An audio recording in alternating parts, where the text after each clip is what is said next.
estos 4 domingos del mes de septiembre hemos hablado siempre de lo que es la palabra de Dios, de lo que es la Biblia, de lo que es la autoridad de la palabra de Dios. Todo eso nosotros lo hemos enmarcado en el mes de la Biblia. Y hoy, cerrando este mes, no vamos a dejar por fuera hablar de la palabra de Dios y su efecto en nosotros. Porque la palabra de Dios, decíamos la vez pasada, el domingo pasado, es viva y eficaz. Dice Hebreo, y es más cortante que espada de 2 filos. Pero lo interesante es que la palabra es viva. Si la palabra es viva, me habla de vigencia, porque usted está vigente porque usted está vivo. Usted está respirando hoy. Aunque usted tenga 60 años, 70 años y uno pueda decir que es obsoleto porque no sabe manejar un celular, por ejemplo, usted está vigente, usted está vivo hoy. La palabra de Dios es así, la palabra está viva. Pero yo les decía ese domingo que no está viva la letra de la palabra, sino el mensaje que se contiene en ese logos, en esa escritura. Eso es lo que está vivo. Como la palabra de Dios está viva, ella tiene un efecto constante en nuestras vidas. Cuando usted abre la Biblia y se enriquece leyéndola con una lectura profunda, con conciencia, no solamente una lectura rápida, o quizás una lectura de investigación documental. Me interesa saber cuántos capítulos hay, cuántos versículos, cuántas veces se repite esta palabra. Eso está muy bueno, eso es parte de lo que tenemos que hacer. Pero lo más importante es dejar que la palabra nos hable, porque el apóstol le enseñó a Timoteo que la palabra de Dios es útil ella es útil para redarguirme, ella es útil para corregirme. Pero yo tengo que ser sincero, cuando estoy leyendo la palabra y cuando yo estoy hablando aquí, cuando la palabra me está hablando aquí, yo no estoy pensando, ay, mira, esto que estoy leyendo es para mi esposa. Espera que llegue porque le voy a decir, mira, aquí dice. No, esto que estás leyendo no es para tu esposa, no es para tu esposo, no es para tu hijo. ¿Para quién es lo que estás leyendo? Para mí. Diga conmigo, para mí. Así es una lectura con conciencia. Como la palabra tiene vigencia, yo hoy, a través de lo que el Señor ha puesto en mí, en relación a la palabra, quiero hablarles de un tema que tiene que ver en Deuteronomio, capítulo 8, versículo 3. Y el mensaje tiene por título, no solo de pan. Es un texto muy conocido, pero vamos a partir de una realidad vigente y presente en Deuteronomio. Deuteronomio capítulo 8, versículo 3.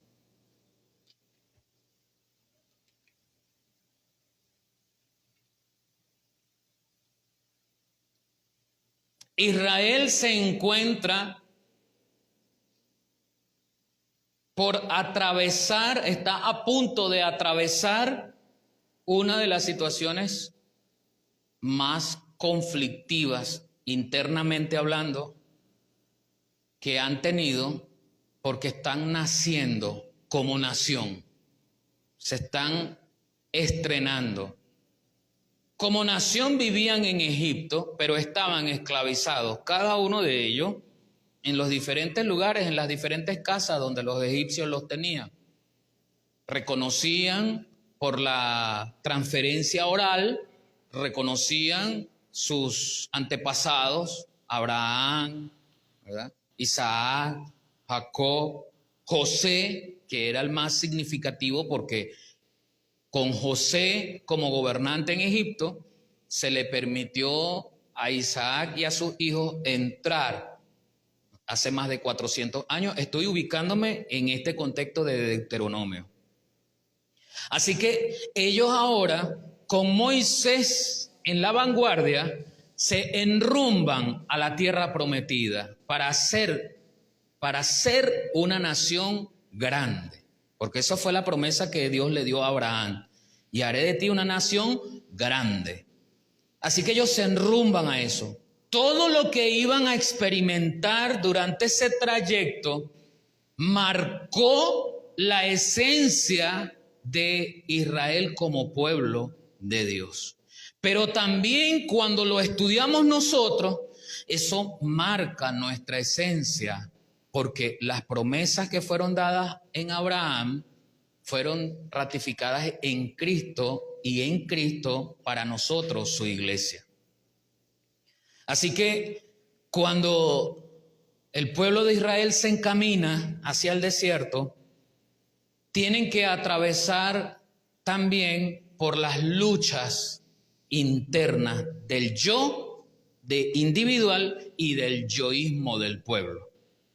Así que en un desierto donde constantemente estaban en movimiento, en caminata, no podían sembrar, porque bueno, además, ¿qué vas a sembrar en el desierto aparte de una palmera, no? No podían detenerse a que los animales hicieran porque llevaban animales, ¿verdad? Pero no podían detenerse a consumirse todos los animales porque iban a quedar sin nada. Eran normalmente también animales de pastoreo. Así que se enfrentan a algo. 2 millones de personas caminando se enfrentan al hambre. ¿De dónde van a sacar para comer? No tenían los sembradíos para ir y escoger de las espigas el trigo. No habían sembrado plátano, topocho. No estaba la gallina cerca, el pollo, ¿no? Y ellos se enfrentan entonces a qué vamos a comer, cómo nos vamos a alimentar, a nutrir, porque comenzaron su travesía por el desierto. Lo estoy colocando en contexto, pero nosotros vamos a leer solamente Deuteronomio 8:3. En la versión PDT, Palabra de Dios para Todos, dice así: Él te humilló y te hizo pasar hambre. Luego te dio a comer maná, que ni tú ni tus antepasados conocían, para enseñarte que el ser humano no solo vive de pan, sino de todo lo que el Señor ordena. ¿Cuál era el propósito por el cual Dios también, a través del sustento del cuerpo, le iba a enseñar a su pueblo con el maná? Enseñarle precisamente que no solo de pan nosotros subsistimos, no solo de pan nosotros existimos. Por generaciones y milenios de la humanidad, el pan ha estado a la mesa de diferentes formas. De hecho, el salmista escribe en el Salmo 23, aderezas mesa delante de mí en presencia de mis angustiadores. La presencia de una mesa implica manjares de distintos sabores, tamaños y hasta lugares, ¿verdad? Allí, para mí, extendidos, preparados para que yo me siente a la mesa a degustarlo. Cuando Mefiboset fue invitado por el rey, fue invitado a sentarse a comer de la comida del rey. Porque la comida para el ser humano está clasificada. Sería bueno conocer a un nutricionista, aunque mi esposa conoce un poco de esto, ella trabajó con eso. Sería bueno conocer un nutricionista que nos indique eso de la nutrición, ¿verdad? Porque nosotros cometemos muchos errores comiendo, sobre todo con los carbohidratos, ¿verdad? Entonces usted ya está comiéndose 1 kilo de arroz, pero la tradición, sobre todo aquí en el llano, es que eso se acompaña con pan. Y ese pan o es topocho, o es plátano, o es yuca. O es pan salado, de trigo. Más carbohidratos. Al pollo o a la carne, ya tengo el arroz, el pollo o la carne, le echo papa, más carbohidrato. ¿Mm? Y en la noche, como es muy, o en la tardecita, como es muy particular del llanero, de nosotros acá en el llano, una pequeñita arepa, más harina. ¿Mm? Y después me pregunto por qué tendré este cuerpecito así como lo tengo. ¿Mm? Pero es difícil. Yo sé que a veces por motivo de lo económico es difícil. Yo compartía con mi esposa, yo estoy tratando de mejorar mi consumo, mi ingesta de alimentos. Y tengo un año aproximadamente tratando de eliminar una de las arepas del día, en la mañana o la tarde, ¿sí? Normalmente es en la tarde. Mi esposa me decía, hay que variar. Y un día me preparó unos topochos ¿cómo es? Cocidos con mantequilla y queso. Y yo le digo a mi esposa, ay amor, me cayeron mal esos topochos. Eso me cayó mal, porque encima de que uno no siente peso ahí en el estómago, porque es mental, ¿ve? El estómago es como un peso, una medida que le dice a uno aquí. Encima que uno no siente peso, a los 3 minutos de uno haber comido ya el topocho se evapora, porque uno no lo hace por ningún lado, uno no lo saca por ningún lado, se evapora ahí, hermano. Ay, Dios mío, ese día. Mire, es difícil el tema de la comida para nosotros cuando la costumbre nos ha dicho que te llenas es con arepa, que te llenas es con pan, que te llenas es con otro plato parecido al almuerzo. Es difícil para nosotros. Y el Señor está consciente de eso y le enseña a su pueblo y te enseña a ti y me enseña a mí, no solo de pan. ¿Por qué esa enseñanza? Porque a nosotros mucho nos preocupa el pan, o sea, la comida. Cuando la esposa y el esposo están comiéndose en el almuerzo, estamos pendientes de qué vamos a cenar. Pero también yo estoy pendiente de abrir la nevera y ver si hay algo para mañana. Y mañana no ha llegado. Pero eso me mantiene allí preocupado porque no hay harina, no hay arroz o no hay carne. Dígame las personas que son excesivamente carnívoras. Puede haber caraota y arroz, pero si no hay carne, no hay comida. No hay comida, no hay comida. Allá hay caraota, hay para hacer ensalada, pero como no hay carne, la mente te dice, no hay comida, no hay comida, no hay comida. Esa preocupación que tenemos es la que Dios quiere que tengamos por su palabra. Tengo que alimentarme, no tengo una Biblia, no tengo un cuaderno para escribir, tengo que conseguirlo, así como hago lo posible y lo imposible por conseguir la comida natural que me sostiene. Y el maná representa para el pueblo precisamente esa provisión para su cuerpo, pero diaria.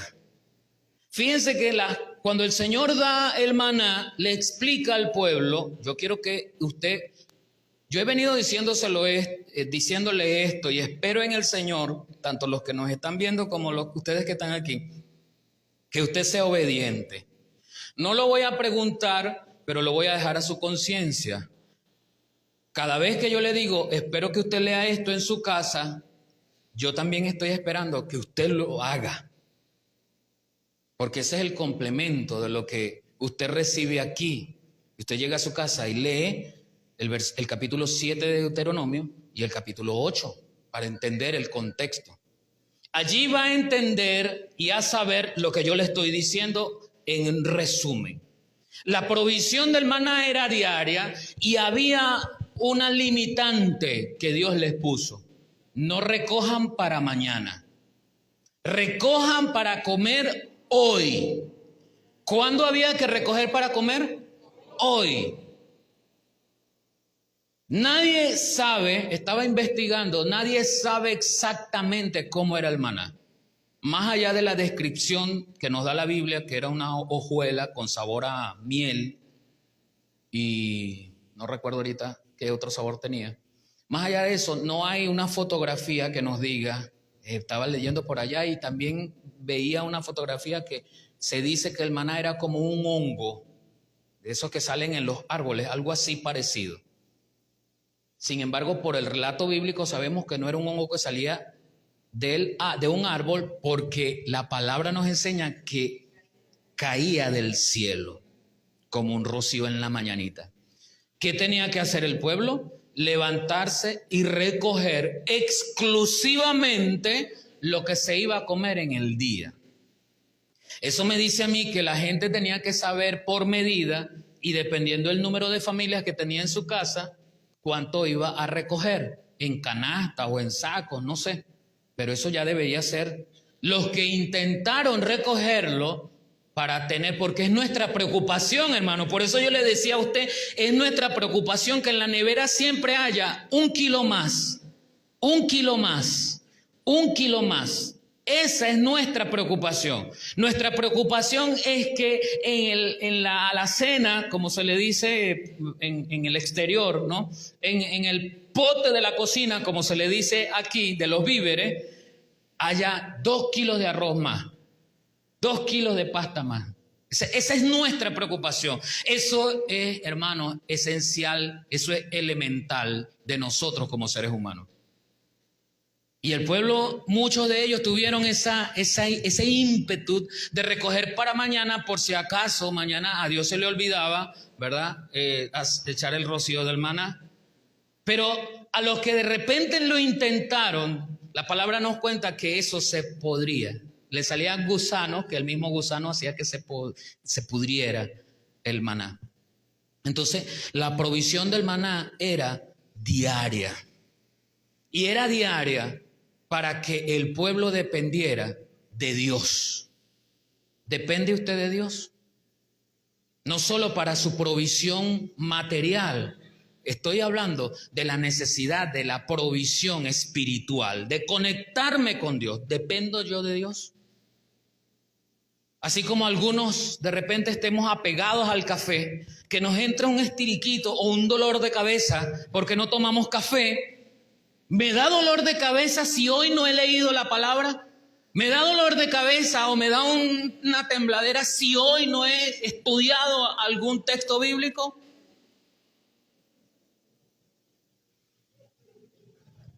La otra característica de lo que representa el maná era que requería un esfuerzo. Dios se lo enviaba como un rocío por la mañana, pero el pueblo debía salir, recogerlo y prepararlo, porque no era que iban a comer, ¿cómo es las hojuelas esas de maíz, las azucaritas? No era que estaban listas para echarlas ahí. Eso requería un proceso elaborado para convertirla en una masa, para que a través de esa masa pudieran hornearla como una torta, algo así. Entonces eso es un proceso que requiere que yo me mueva, que yo vaya al maná, que lo recoja, que lo procese en un molino, que lo atienda, que lo amase, que lo meta en un horno para finalmente degustarlo a la hora en que me debo sentar. ¿Hacemos nosotros ese proceso laborioso o simplemente nos sentamos y abrimos la Biblia y Señor, aquí donde tú me indiques aquí voy a leer? Y comenzó su lectura. Así, porque eso es una falta de respeto, sentarse a leer la Biblia de esa manera. Yo debo leer la Biblia con intención. Y mi primera intención es aprender. Así que me siento a comer, a que ella me nutra. Yo no me nutro de una comida cuando saco el tomate para un lado, la lechuga para el otro, ¿verdad? Y la vainita para el otro. Y me como el plátano nada más. Así no me nutro. Porque estoy escogiendo lo que me voy a comer. Recolectar el maná para el pueblo implicaba muchas veces que llenaban canastas o sacos y ese trabajo de levantarlo del suelo, de limpiarlo, ¿sí?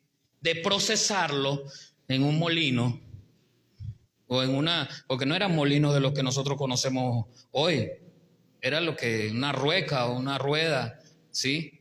O piedra ahí, para convertirlo, triturarlo. Todo eso es un proceso laborioso.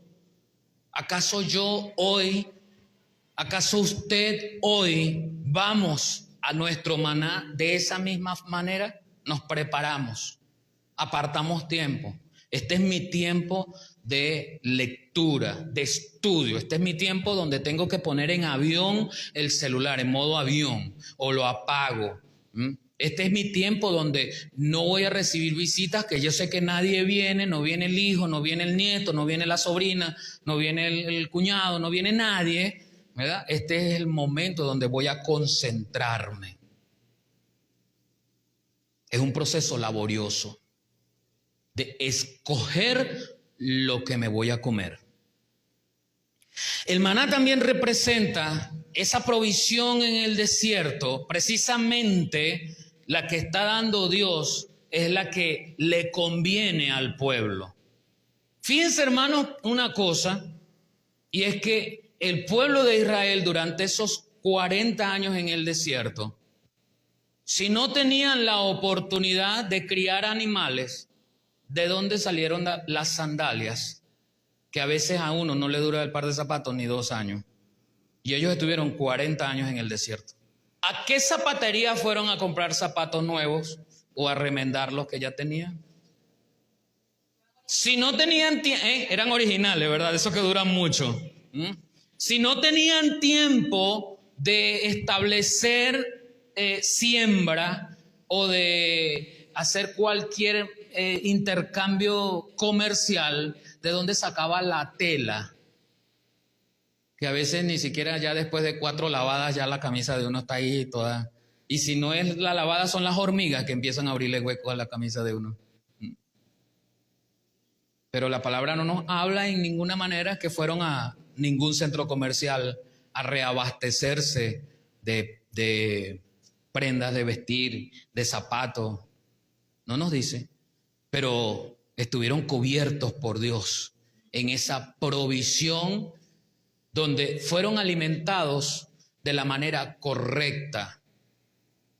Yo le voy a poner esta imagen en su mente. Esa alimentación les permitió estar en la línea, no engordar para no perder la ropa. Esa alimentación les nutrió de tal manera que no se enfermaron del estómago. Y los que se enfermaron por desobediencia. Pero el maná representa ese cuidado de Dios en medio de una situación especial.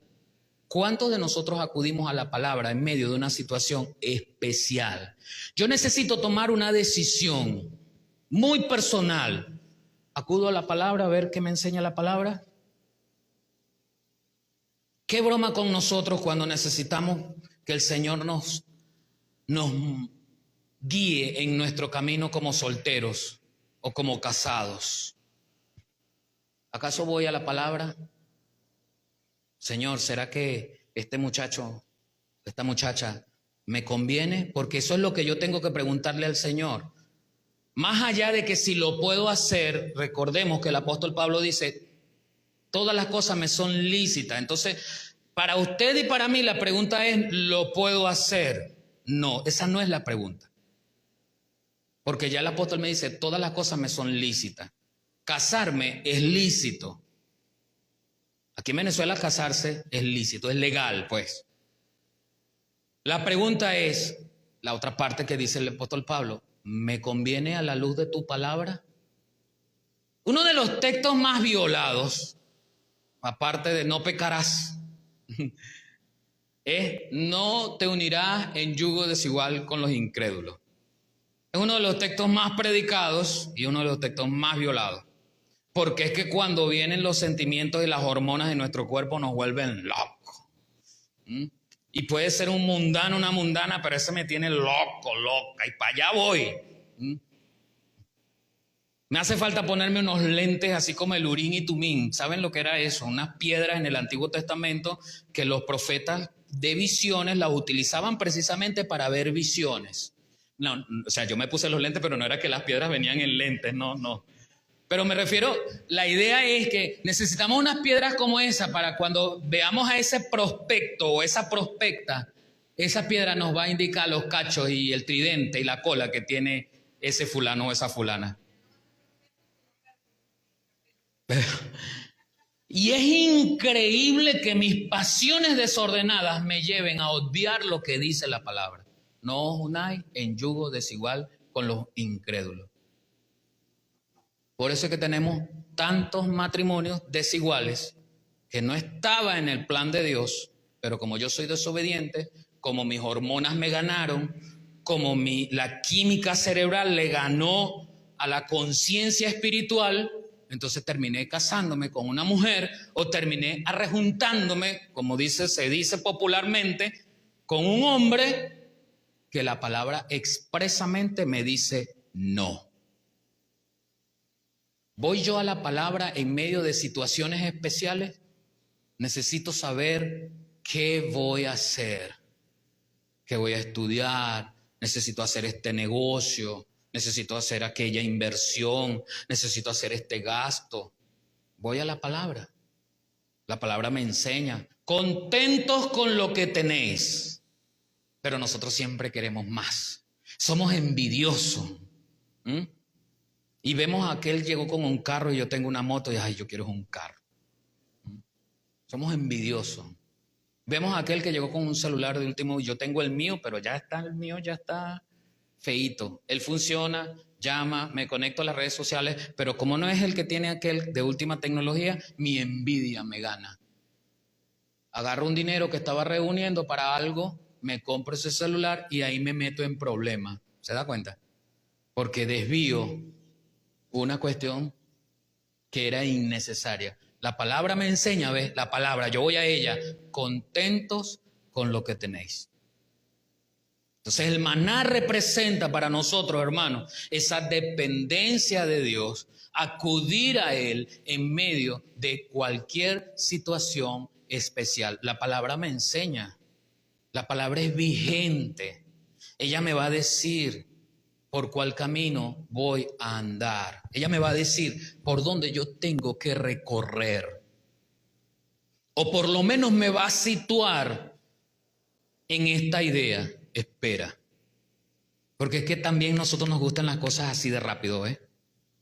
Nosotros tenemos que tomar las decisiones rápido. Pero el Señor Jesús nos enseñó, cuando estaba rodeado por la multitud que trajo a la mujer que había sido hallada en adulterio, el Señor Jesús nos enseñó a no tomar decisiones a priori, a esperar, ten calma. Y ante la pregunta que le hicieron los fariseos, Señor, ¿qué hacemos con esta mujer que fue hallada en adulterio? Y la ley de Moisés nos dice, hay que apedrearla. ¿Qué hacemos? ¿Qué hacemos nosotros ante una pregunta de esa hoy en nuestra vida? Hoy. Cuando necesito tomar una decisión inmediata, a nosotros nos gusta mucho el facilismo. Nos gustan mucho esas propagandas de, ven ya, paga 1 y llévate 5. A nosotros nos gusta mucho esa propaganda. Terminamos estafados cuando recibimos un mensaje raro y te ha llegado un bono, manda tu clave de WhatsApp y te dará un bono de $500. Y entonces, claro, el mensaje que me está llegando de WhatsApp, que es el mensaje de inicio, termino dándolo, pero ¿por qué? Porque me está diciendo que fui ganador de $500 sin yo invertir nada. Y si yo era de los que le jugaba la lotería antes y me pegué bastantes números, digo, no, esto es una bendición de Dios. Y termino estafado porque me quitan mi WhatsApp, empiezan a pedir dinero a nombre mío, termino estafado. Y a veces tenemos la desvergüenza, diría yo, de orar y diciendo al Señor, Señor, pero ¿por qué me haces esto a mí? Y el Señor desde arriba, ¿acaso yo respondí el mensaje? ¿Respondiste al mensaje? ¿Fuiste tú? ¿Tú fuiste el que te metiste en ese lío? Yo no te mandé a querer ganar más de lo que el sudor de tu frente te permite ganarte. Porque la orden fue, con el sudor de tu frente vivirás, comerás. Esa fue la orden.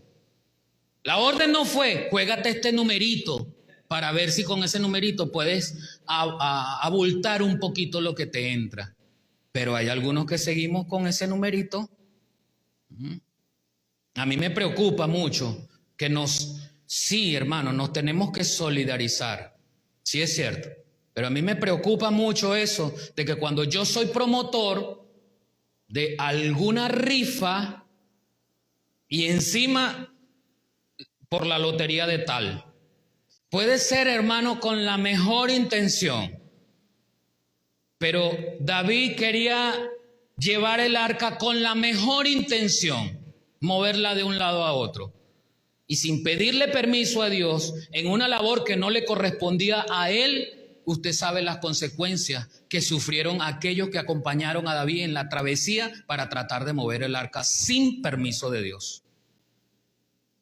A veces yo estoy bueno de muchas intenciones, pero no basta, en el Señor no bastan las intenciones buenas. Yo tengo que obedecer, tengo que saber lo que conviene. Pero eso me permite, hermanos, tener una relación con la palabra de Dios diaria, cual maná que llega a mi vida como le llegó al pueblo de Israel.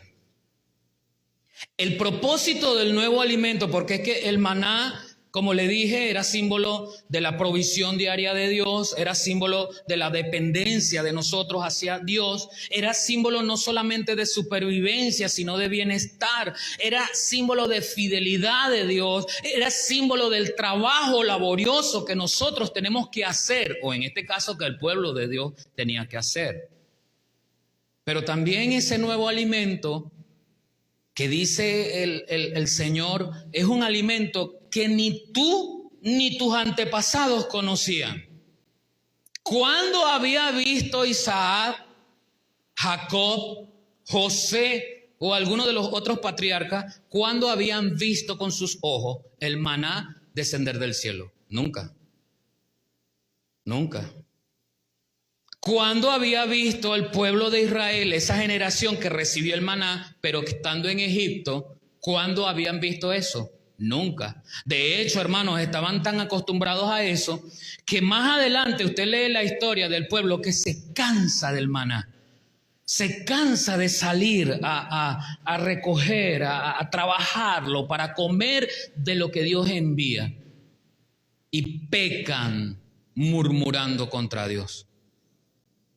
La murmuración nos lleva en el desconocimiento de la palabra, lo que la palabra nos enseña, la murmuración nos lleva a decir barbaridades, tal como el pueblo lo hizo. Mejor estábamos allá en Egipto, allá comíamos carne, allá comíamos pollo, allá comíamos arroz chino, allá comíamos pizza, picadillo.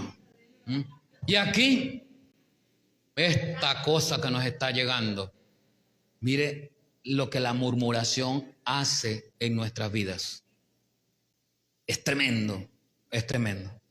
Pero ese nuevo alimento que era desconocido para el pueblo y para sus antepasados, y fíjense que para ellos fue tan importante que guardan un maná que no se pudrió porque no fue utilizado para cocerlo, sino para tenerlo en el arca del propiciatorio. Que acuérdense que en el tabernáculo, en el atrio, en el lugar santísimo, estaba el arca del propiciatorio, estaba la vara de Aarón que reverdeció y estaba el contenedor con maná, con ese maná que había caído, para recordarle al pueblo esas cosas, el pacto, la ley y la provisión de Dios. Pero antes no habían conocido. Entonces era un alimento nuevo. Era un alimento que para usted y para mí hoy viene de una manera distinta que para el pueblo. Para el pueblo vino en escritura, sí, en letra. El pacto se inicia con Moisés allá en el monte, cuando en la primera oportunidad Dios escribe los 10 mandamientos con su puño y letra.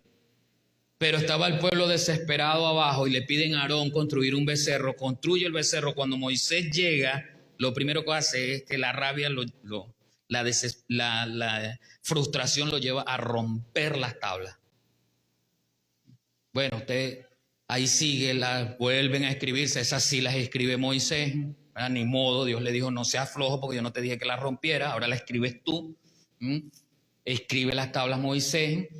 Y empieza ahí en Deuteronomio, yo le invito a que lo lea, porque algunas cosas no sabemos de dónde vienen, el Señor enseñándoles, átalas a tu cuello, ponlas en tu frente, ponlas allí, ponlas acá en los dinteles, cópialas allí, cópialas, la palabra regada por todos lados, por donde yo pasara como pueblo de Dios, yo las viera y siempre recordara, siempre recordara. Pero ahora el Señor nos muestra un nuevo alimento a ti y a mí, un nuevo alimento espiritual, que va más allá de lo que está escrito con tinta acá. Dice en Jeremías 15, 16, son tus palabras las que me dan ánimo y consuelo. Ellas son como alimento para mi vida desesperada. Traen alegría a mi corazón triste y me deleitan. Qué orgulloso estoy de contribuir para que tu nombre se vuelva más famoso, oh Señor de los ejércitos. Aquí está el profeta hablando del deleite que significa comer este alimento nuevo. Jeremías 15, 16. Lo leí en la versión nueva Biblia viva. Es la palabra la que trae algo nuevo y llega entonces ahora a nuestro corazón. De nuestro corazón debe fluir ese alimento, ese nutriente con que nos estamos llenando diariamente, en total y absoluta dependencia de Dios. Jesús se lo dice a sus discípulos en Juan 6, 27, Juan 6, 63. Jesús se lo dice a sus discípulos así: el espíritu es el que da vida, el cuerpo no tiene nada que ver con eso. Las palabras que les he dicho vienen del espíritu y por lo tanto dan vida. ¿Usted quiere vida? Tenemos que ir más allá de lo biológico, porque esto biológico, la doctora le dijo a mi mamá, tienes una afección allí, pero es controlable. Esa afección, si es controlable y no crece más, tú puedes durar hasta 60 años. Hasta 100 años. Pero hasta allí, hermano, nosotros duramos hasta 100 años cuando mucho. Leía en el periódico en estos días que murió el hombre más longevo en Venezuela, 117 años. Ya. Y después, aunque mucha gente no cree en la vida después de la muerte, la palabra nos dice, y aquí estamos leyendo, que hay vida después de que este cuerpo abandona este plano terrenal. Pero nosotros no tenemos que alimentar solamente este cuerpo, tenemos que alimentar nuestro espíritu con estas palabras que dan vida.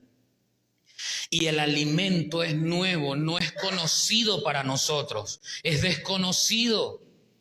Así que para que sea conocido tenemos que ir a Él, impregnarnos de Él, saberlo utilizar, saberlo interpretar, pero no para los demás, la interpretación es para mí. Ahora, ¿qué hago yo con esto?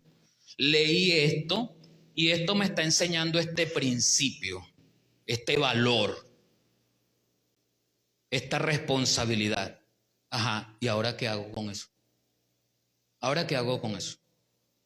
Porque indudablemente si aprendí un valor, si aprendí un principio de vida aquí en la palabra, eso no es para yo guardarlo o etiquetarlo con un calificador bien. Listo, lo logré. Hay algunas app de la Biblia que traen planes diarios de estudio y es divertido colocarse, seguir ese plan porque él te va como animando y te da insignia. Cuando llevas 6 planes te da una insignia. Esta es la insignia de la semana. Sigue adelante y te mandan un mensajito así, sigue adelante, sigue estudiando. Y eso está muy bien. Pero no basta. Yo tengo que proponerme en que todo lo que yo hice en ese plan de estudio, los principios de vida que aprendí, yo tengo que practicarlos. ¿Cuándo me voy a convertir en un siervo de Dios si no he aprendido lo que es un siervo de Dios? Pero encima, una vez que aprendo cómo es un siervo de Dios y cuáles son las cualidades, solamente me las guardo y no voy al servicio, no voy a la batalla. ¿De qué me vale a mí saber que en Efesios se habla de la armadura de Dios si no la utilizo? Nunca evangelizo. El apóstol dice en Romanos, ¿cómo van a oír? ¿Cómo van a creer si no hay nadie que les predique? ¿Y quién les va a predicar si no hay nadie que quiera ir? ¿Y quién va a ir si...? O sea, en algún punto yo tengo que disponerme a hacer lo que Dios me está enseñando en su palabra. Eso trae un alimento nuevo. Eso significa un nutriente espiritual. ¿Por qué hago el hincapié de lo espiritual? Porque eso es invisible, no lo veo, es intangible, no lo puedo tocar como la arepa, como la manzana, como la fruta. Esa sí la puedo tocar, ¿ves? Y la puedo saborear con mis sentidos. La puedo ver con mis ojos, primer sentido. La puedo oler con mi nariz, el olfato, segundo sentido. La puedo saborear. Otro sentido, la puedo tomar, otro sentido. Entonces los 5 sentidos están involucrados en el alimento natural, en el alimento físico. ¿Qué sentidos están involucrados en el alimento espiritual? Por eso es que yo debo tener cuidado. Por eso es que yo debo alimentarme y preocuparme por alimentarme espiritualmente, porque desde pequeño yo he aprendido esos a través del tiempo, de mi crecimiento, de mi desarrollo, yo he aprendido a utilizar mis sentidos.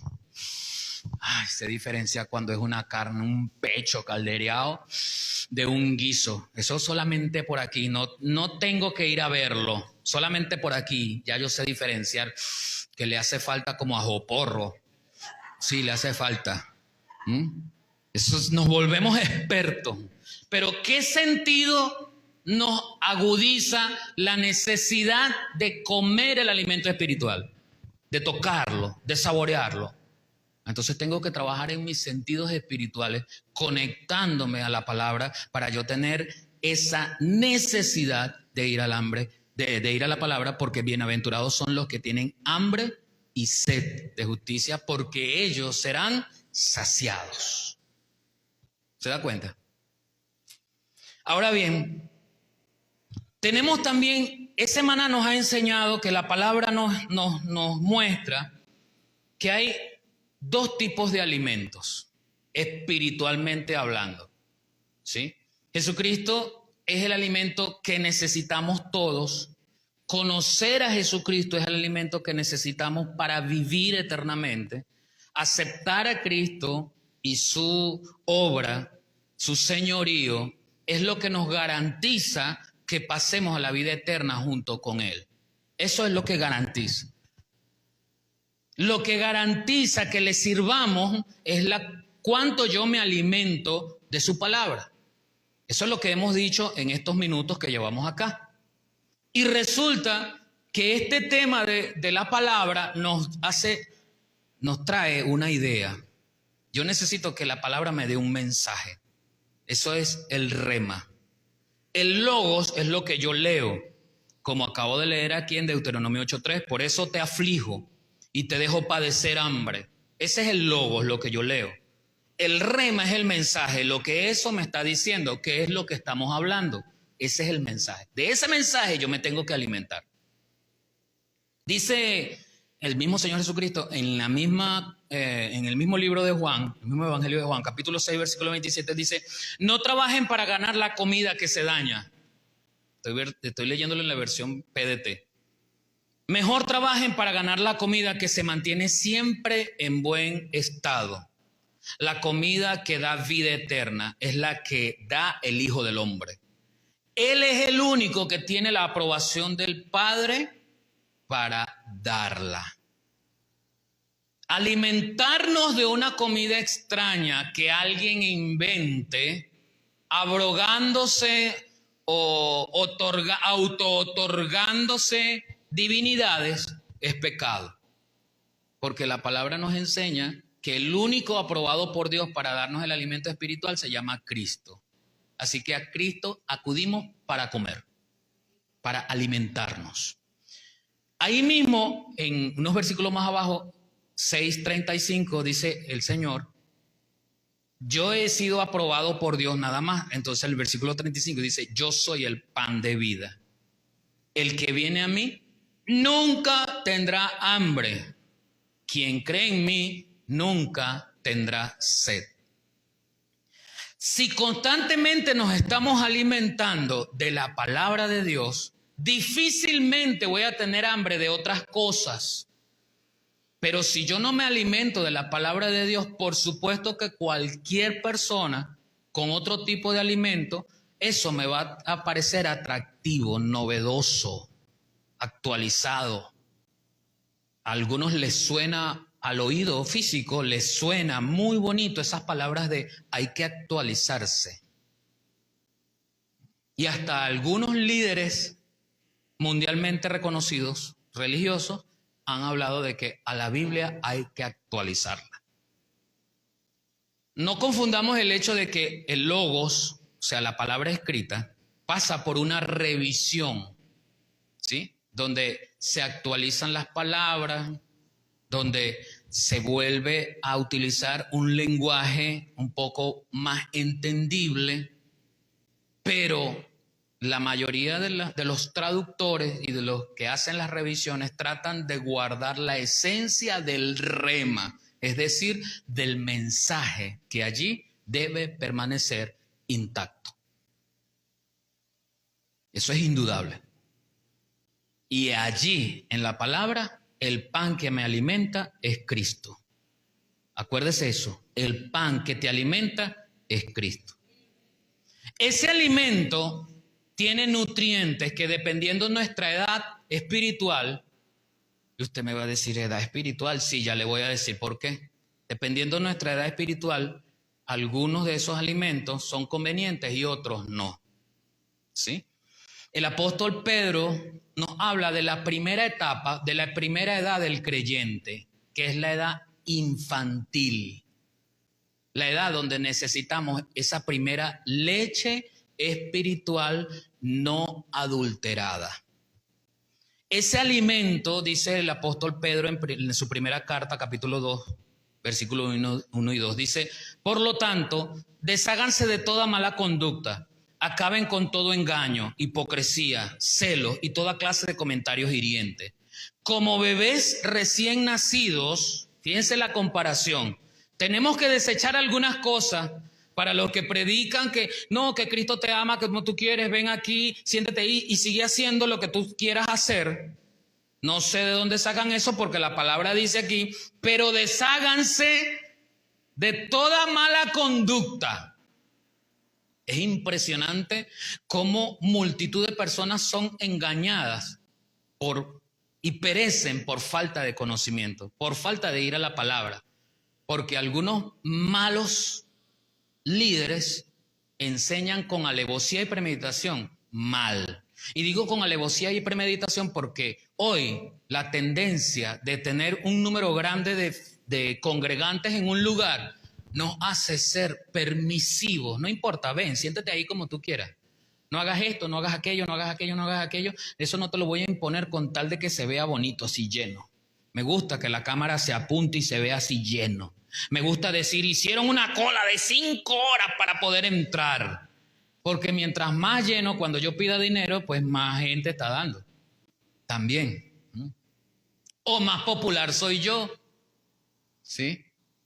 Y ahí caemos en esa tendencia cuando no sabemos poner las cosas como son y llamar al pecado como es. Dios ama a todos los pecadores. Y si aquí debe estar sentado como seguramente lo habrán, un adúltero, un fornicario, un homosexual, una lesbiana, como sea, un chismoso, un murmurador, como sea, a todos y por todos Dios murió y les ama. Pero aborrece lo que estoy haciendo fuera de lo que Él me indica. Y el apóstol Pedro lo está ratificando. Por lo tanto, desháganse de toda mala conducta, y explica cómo es la mala conducta por si acaso nos queda algo. Usted sabe, hay que explicar bien las cosas. Los apóstoles del Señor aprendieron como el Señor a ser buenos maestros.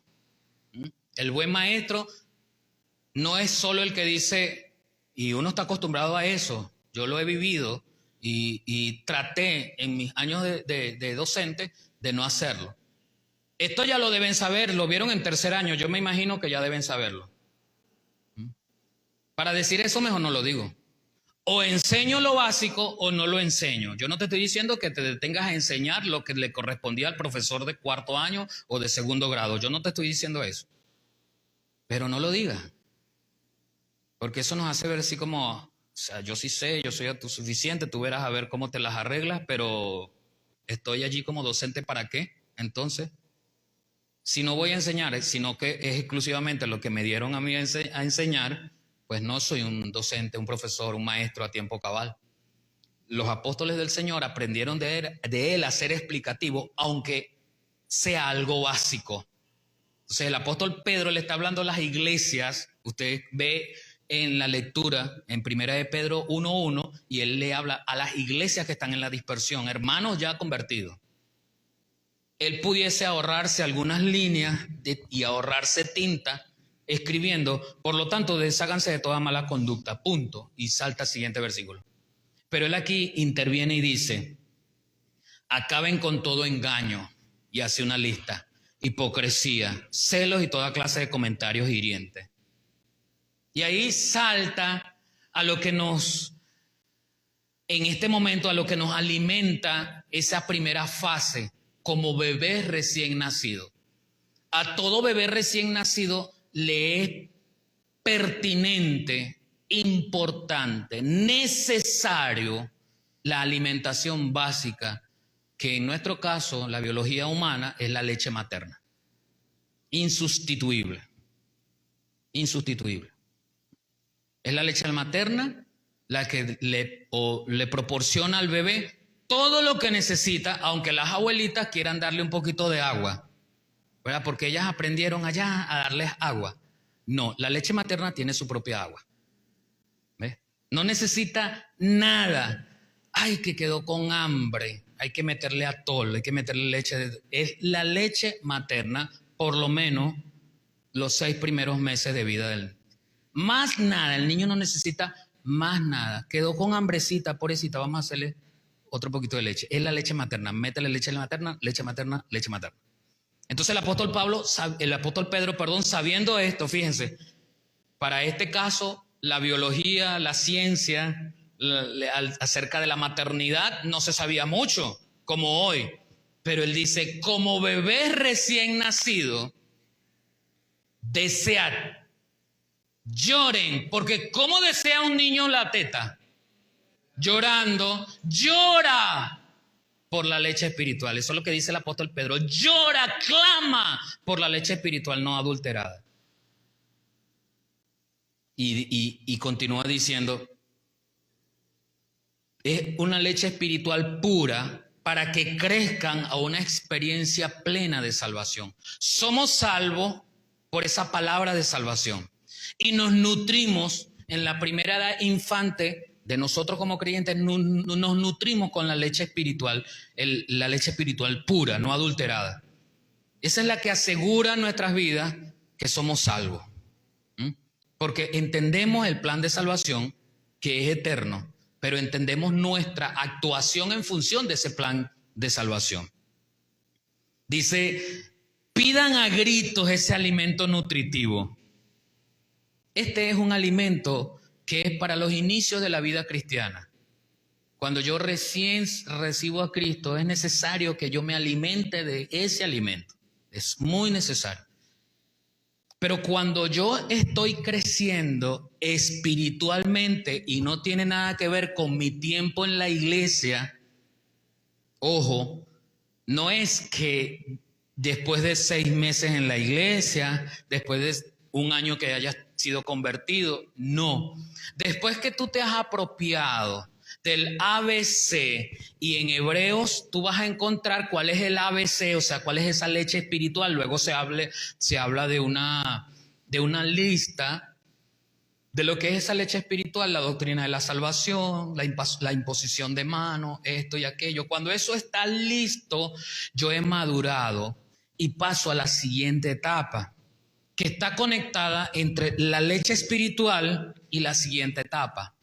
No hay, repito, no hay un tiempo, una edad que yo lo diga y que pueda afirmar que es después de que tienes 3 meses en la iglesia, después de 6 meses de haber aceptado a Cristo, porque eso implicaría que algunos de nosotros que somos muy viejos ya deberíamos ser ancianos espiritualmente, y muchas veces no es así. Muchas veces hay ancianos con canas que son bebés espirituales. Y ya se lo voy a demostrar un poquito más adelante. El apóstol que escribe Hebreos, en Hebreos 6, 1 al 4, nos da una idea de esa transición entre la leche espiritual y el alimento sólido. Le dije, son 2 tipos de alimentos. Entonces, él comienza diciendo, así que sigamos adelante a otras cosas. Cuando yo sé que quiero madurar, cuando me despego del ABC, que quiero ir un poquito más allá, cuando no me da miedo ir profundizando en la orilla de la playa o del río, cuando no me da miedo ir profundizando. No sé cuántos de ustedes han tenido la experiencia de estar en el río o en la playa, ¿verdad? Y meterse y que el agua le llegue aquí, que el agua le llegue aquí, y cuando pisa para allá que ya no hay más nada así, y entonces se queda aquí porque no sabe nadar. Y bueno, no le estoy diciendo que lo haga así por obra y gracia, porque eso es prudente. Pero en el Señor yo tengo que ansiar dejar la orilla. Y para eso ya he comido lo suficiente espiritualmente, hablando de lo básico, para profundizar y dejar las primeras cosas. Entonces ya yo voy a perder el interés en que si aplaudo, si no aplaudo, si velo, si con velo, si no sin velo, si allá, que acá, que los pantalones, que me habló, que no me habló, que la ofrenda que está pidiendo mucho, que el diezmo, que no sé qué más. Que si el bautismo por agua, que si por aspersión o por inmersión, que si no sé qué, que no sé qué más. Esas cosas ya yo las tengo claras, ya las dejo. Y voy a otra cosa nueva, dice el apóstol, a algo más profundo. Sigamos a otras cosas. Y como adultos, dejemos a un lado las enseñanzas acerca de Cristo. No repitamos otra vez las primeras lecciones sobre cómo volvemos a Dios, sobre las acciones que llevan a la muerte, sobre la fe en Dios. Eso ya debería ser totalmente, debemos ser expertos en esa materia. No puedo volver, pero ¿será que si yo creí en Dios o alguien cree en Dios y entonces no está con no sé quién? No, ya yo sé que Juan 3:16 dice, el que cree, que Dios envió a su Hijo para que el que crea en Él sea salvo. No, pero es que si lo hizo así, no, ya el tema de la salvación ya yo lo tengo fijo. ¿Ves? No, que es que si hago algo malo, que no sé, eso ya está aclarado. Yo necesito profundizar más allá del tema de la salvación.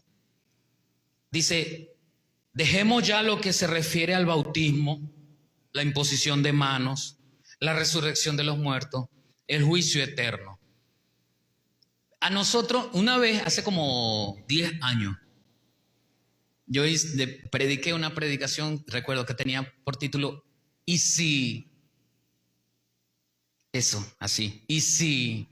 Porque a nosotros nos gusta el easy. ¿Sabe lo que significa el easy? Y si mejor lo hago, y si cuando llegue y está, y si resulta que, pero usted busca en la palabra, en las enseñanzas de Jesús, de los apóstoles, ¿y cuántos easy se encontró? De parte de los que estaban enseñando, porque vemos un easy dibujado en las palabras de Nicodemo. Cuando el Señor le dice a Nicodemo, es necesario que toda persona nazca de nuevo.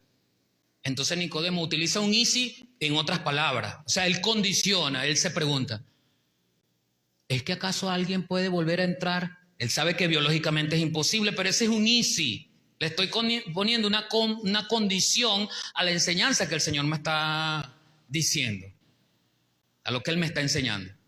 De allí viene entonces que yo debo dejar el easy.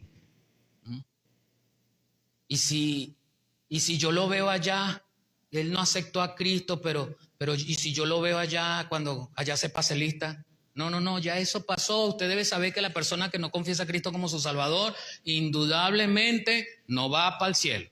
No se encuentra con el Señor. O sea, eso es ABC. Dice el versículo 4, perdón, el versículo 3. Si Dios lo permite, esto es lo que haremos. Le da entrada al versículo 4. Así que en alguna ocasión han entendido el Evangelio. Los que han entendido el Evangelio han gustado el sentido del gusto espiritual. Han gustado las cosas del cielo. Han participado del Espíritu. Han saboreado nuevamente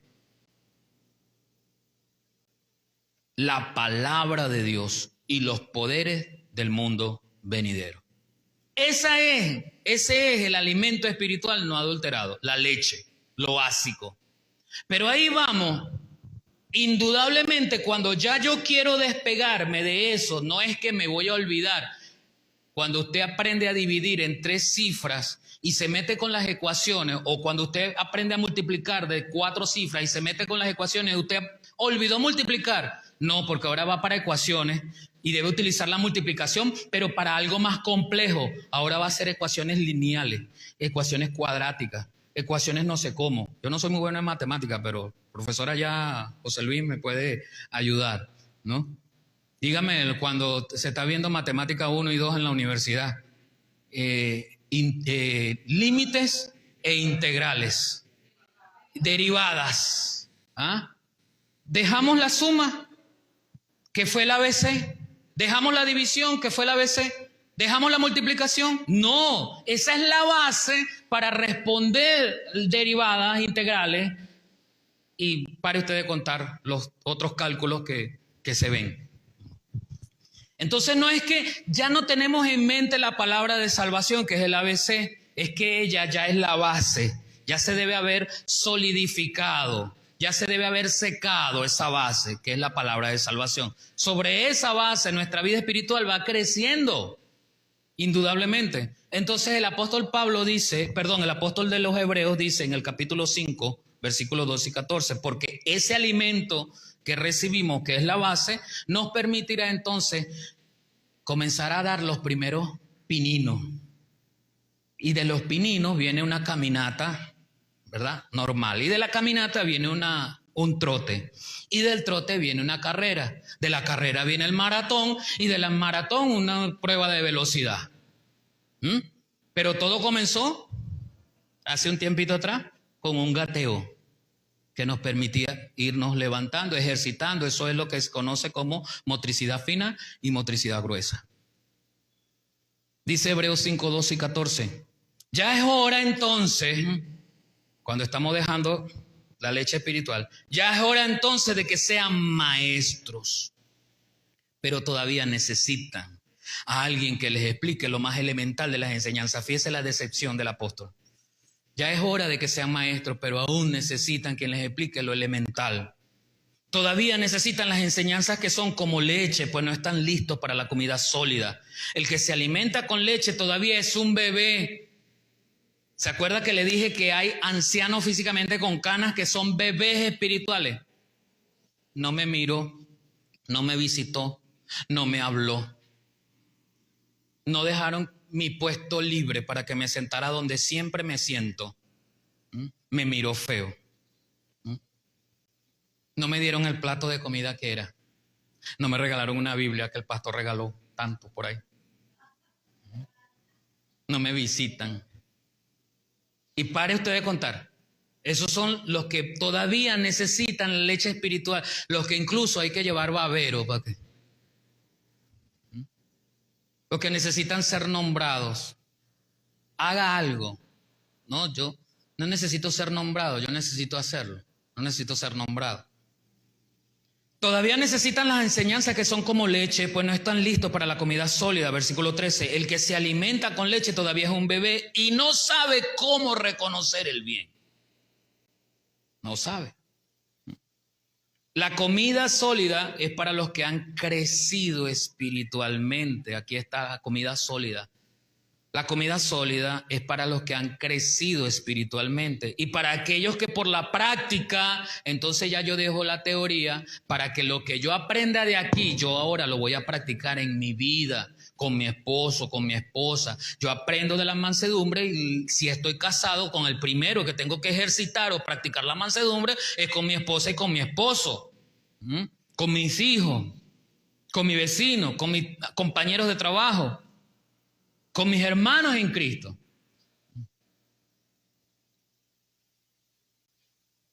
Porque entonces yo tengo que saber diferenciar o reconocer el bien para yo por lo menos ir en función de eso, de hacerlo, de hacer bien. Porque yo fui preparado para hacer buenas obras según Efesios desde antes de la fundación del mundo. Y sigue diciendo, la comida sólida es para los que han crecido espiritualmente y para aquellos que por la práctica han aprendido la diferencia entre lo bueno y lo malo. No es solo la teoría la que nos va a enseñar lo que es bueno y malo. Es la práctica de la palabra la que me enseña sobre lo bueno y lo malo. Y quiero terminar con esto, un mensaje que el apóstol Pablo escribe muy triste, muy triste. El mensaje es uno de los mensajes que nos pone a nosotros, nos debería poner a nosotros con una aflicción de espíritu cuando nos vemos allí reflejados en aquellos a quien el apóstol Pablo está escribiendo en el capítulo 3 de 2 de Corintios. No pude hablaros como hermanos espirituales. Wow, Señor, no puedes hablarme a mí como alguien espiritual. ¿Por qué? ¿Por qué no te escucho? ¿Por qué no te entiendo? Porque no recibo no solo de pan. No es solo de pan, hermanos, no es solo de la arepa, no es solo del trigo, no es solo de la harina que yo me debo alimentar. Yo me debo alimentar con la palabra de Dios todos los días, depender de ella, gritar por ella, ansiarla, llorar por ella. No puedo concebir un creyente que pase tiempo sin leer la Biblia, sin estudiarla. Y usted reconoce, sé que se acuerda, porque yo le he dicho recientemente, pero se lo voy a volver a recordar, aquella historia de aquella familia que invitó a un pastor a su casa a cenar, ¿se acuerda? Lo invita a cenar, saca la mejor vajilla, esa vajilla que nosotros esperamos que venga el rey de Inglaterra a visitarnos para poder sacarla, ¿verdad? Porque está allí guardada y de todas maneras la saco cuando venga alguien súper especial. Bueno, fue el pastor, sacó esa vajilla, una vajilla de plata, comienzan a comer. El pastor se va, agradecido a la familia por la visita del pastor, por ese compartir, y cuando están lavando, que están guardando la vajilla en cada cajón donde va para volverla a meter hasta el otro año, se dan cuenta que falta una cuchara. ¡Guau! Y busca la cuchara. No, pues no está aquí, se la llevó el pastor. Ay, Dios mío, qué pena, se la llevó el pastor. ¿Y ahora? Este pastor es amigo de lo ajeno. Estoy hablando de otro pastor, no de mí. Oye. A mí sí me invita a comer, ¿oyó? A mí sí me invita a comer. Y dice la mujer, ay, Señor, esa incomodidad. Y la mujer le dice a su esposo, no, tenemos que salir de esto porque a mí me da pena decírselo, pero de alguna manera le dice al esposo, no, vamos a invitarlo a comer el otro domingo otra vez.